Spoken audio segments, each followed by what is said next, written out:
Hey everybody, it's Tanika and today I'm bringing you my favourite books of 2017. 2017 was an okay reading year for me. It wasn't the best, it wasn't the worst, but I had a lot of really average reads. I reread a lot of books, which was great because they were a lot of my old favourites which I hadn't read in years, so that was really great. But as far as new books for me go, I didn't read a hell of a lot of really amazing ones. These books are in no particular order whatsoever. I'm just kind of talking about them as I go.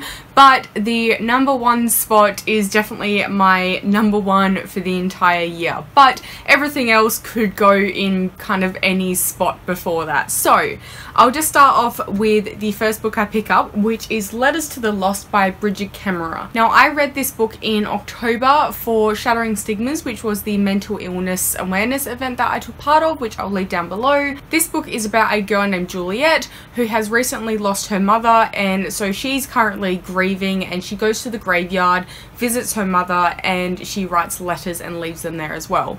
Meanwhile, there is a boy named Declan who is doing community service at that said graveyard, and he finds one of her letters one day and he decides to write back. It kind of delves into their story of them writing back and forth to each other, and they have no idea who the other person is. It goes from letters to emails, and they get to know each other, and it really explores their relationship from there. This book was so incredible. It was absolutely devastating. Like, I cried pretty much the entire time while reading this. Declan is going through some tough stuff at home, and he does have depression as well, and there is a minor character in here who has PTSD, and he is getting his own book next year, which is very exciting. I absolutely love this book, and I highly recommend it if you're in the mood for a contemporary novel, or in the mood for something to make you cry, or a mental health novel, or whatever. This is fantastic. I absolutely loved it. What the fuck? Is this shit?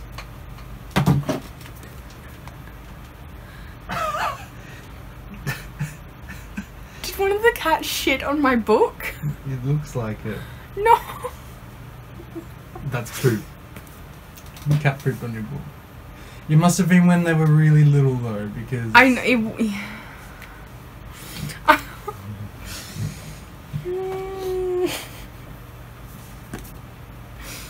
Why? Oh, this is one of the books that they ate as well, like on the sides. At least they don't do this shit anymore. Okay. Okay, so the next book that I have to show you is Moxie by Jennifer Matthew, and I recently read this book a couple of months ago, and it's about this girl named Vivian who is really fed up with the sexism at her school. So the football team at her school, for example, is worshipped.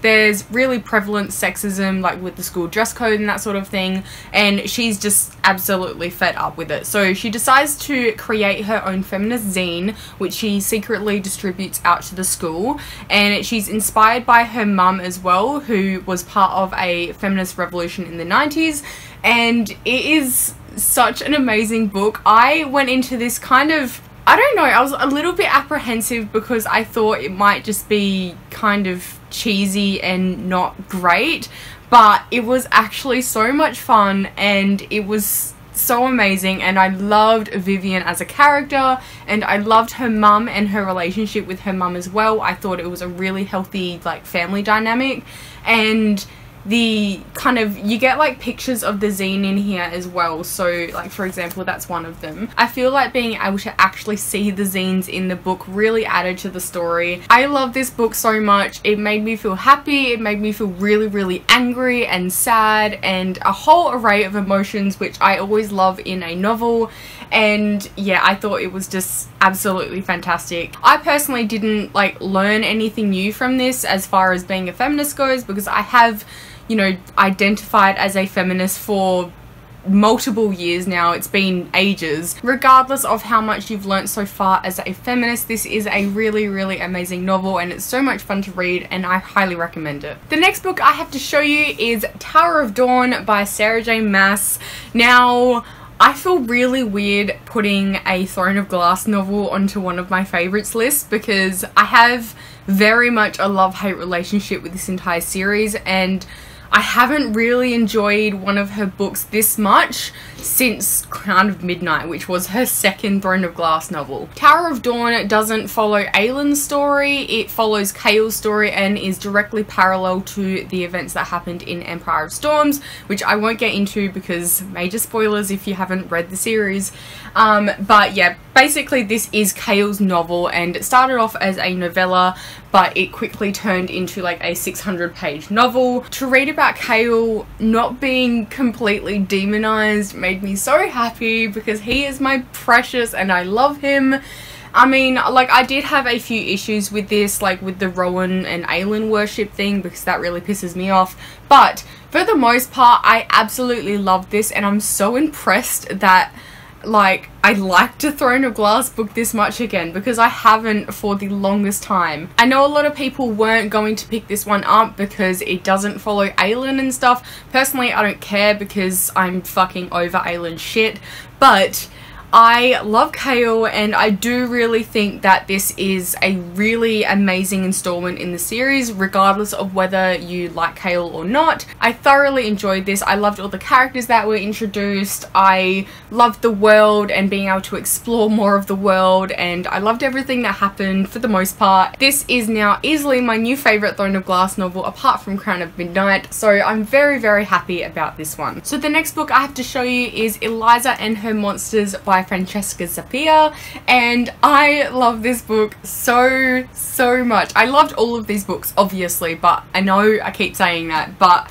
this was just such a joy to read and I loved every second. This is about a girl named Eliza who is the creator of the internet's most famous webcomic Monstrous Sea, and she's completely anonymous. No one knows this, not even her family, and so she really keeps this side of herself a secret to everyone at her school and everything. Eliza has really severe social anxiety, and so she has no intention of letting anyone find out that she is the creator of this webcomic, and she ends up meeting a boy named Wallace one day who also has social anxiety, and he has selective mutism as well. As it turns out, Wallace is a huge fan of Monstrous Sea, and he is the fandom's biggest fan fiction writer, and he has no idea who she is, and it kind of really delves into their relationship from there and goes into how they get to know each other and what happens from there, and it's such a cute, fun story. I really love how online friendships aren't demonized in here. I absolutely love that aspect because I have a lot of online friends myself. This feels like a love letter to online friendships, if you will, and I just loved every second of this. There are also lots of illustrations throughout it as well, so you get that, which is, you know, something from Monstrous Sea.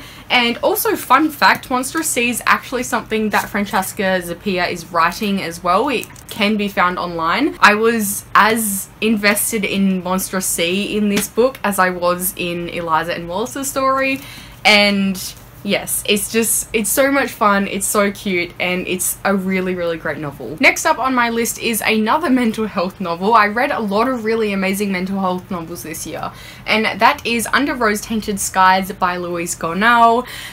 Holy shit, I love this book so much. This is the story of a girl named Nora who has agoraphobia, OCD, and anxiety. Nora hasn't really left her house for years, and then one day a boy named Luke moves in next door. Obviously Nora is terrified to leave the house, and so seeing them develop their relationship and their friendship from there is just the cutest thing in the world. I was absolutely terrified that this was going to be a love cures mental illness kind of thing, and I was so wrong, and I'm so glad I was wrong because it was such a joy to read. I just adore Nora so much, and I love Luke, and I love the portrayal of mental health in this book as well. This is an Own Voices novel as well for, I believe, all three, so OCD, anxiety, and agoraphobia. Honestly, this book is just so good. If you haven't read it yet, or if you've had reservations about it like I did, I highly recommend it. I was so worried going into this book, but I'm so glad I was wrong because it was absolutely incredible and is easily one of my new favourite novels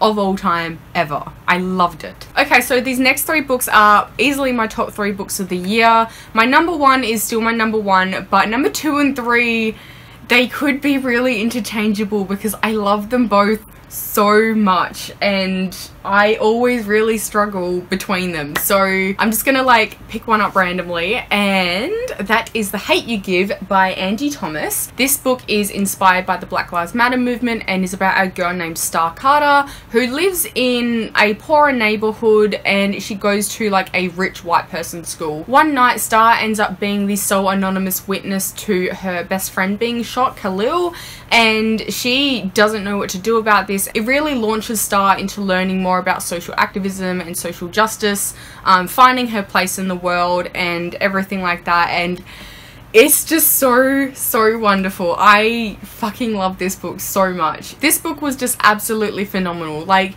even if you didn't learn anything new from this book or anything, the actual story and the characters and everything about this is just so well done. Like, it's a really amazing novel in its own right, and like, I love Star as a character. Like, I think she's amazing. She's one of my new favorite female characters. The family dynamic in here is really healthy and I absolutely loved it, and it was one of my favorite parts of this book. I love the characters, I love the writing.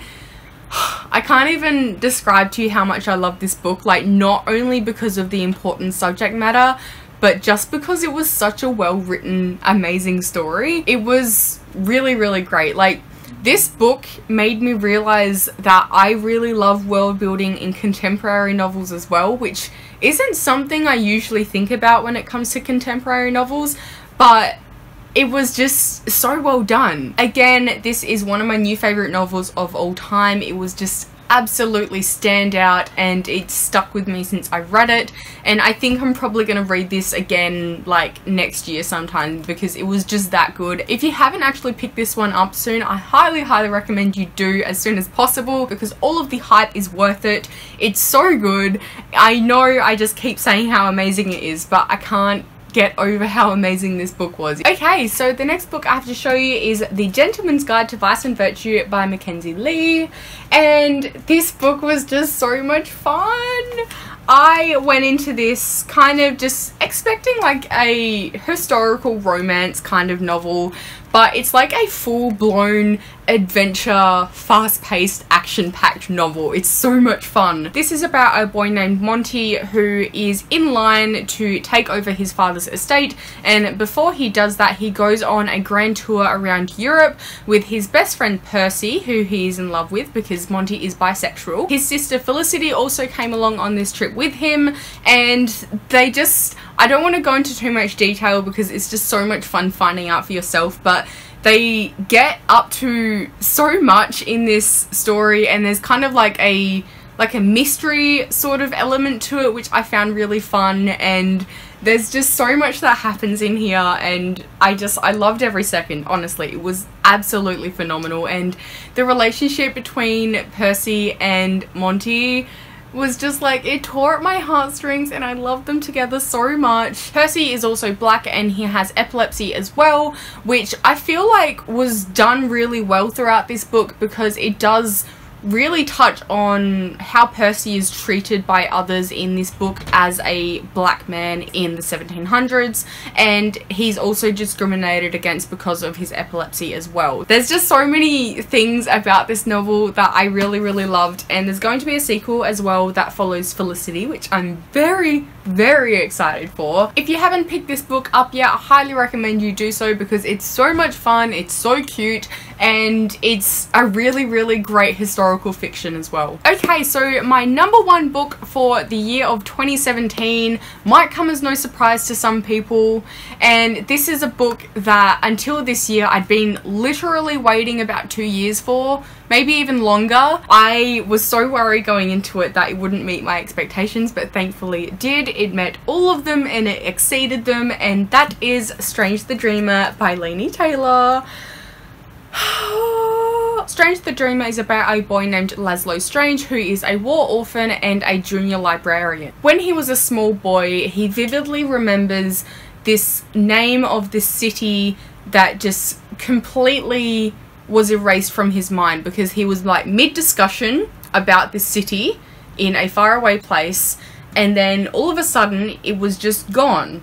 and it sounds really hard to describe and really weird. From then on, it's just known as the City of Weep, and no one remembers it. No one knows why it disappeared from everyone's minds and memories. His dream is to go to this long lost city of Weep and to find out what happened to it. I don't want to go into too much more detail because one, it's really hard to describe as it is, but also like I feel like the less you know going into this, the better, because there are just so many different things going on, and it's absolutely incredible. Laini Taylor's writing is, as always, phenomenal. It's absolutely beautiful. It's really poetic. It's a little bit purple, which I don't mind at all, clearly.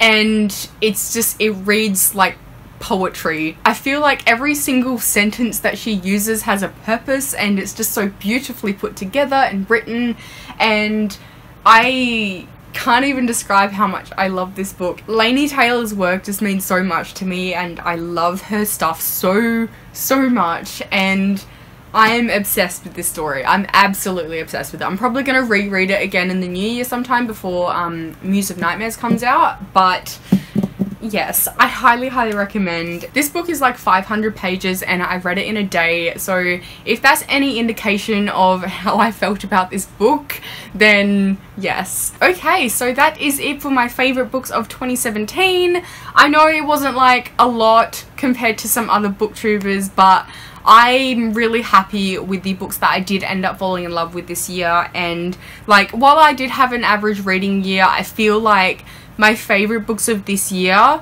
a lot of them are my favourites for life. So many of them have just reached that kind of pinnacle, and I'm really grateful because like while I didn't like a lot of the books that I read this year, these books were kind of magnified, and I had such a good time reading each and every single one of these. Do let me know down in the comments below what were some of your favourite books that you read in 2017, and whether you loved some of these books that I mentioned today or whether you hated them. Let me know your thoughts down below. I'd love to hear them, and yeah, thank you so much for watching. I hope you have a fantastic day, and I'll see you all next time. Bye!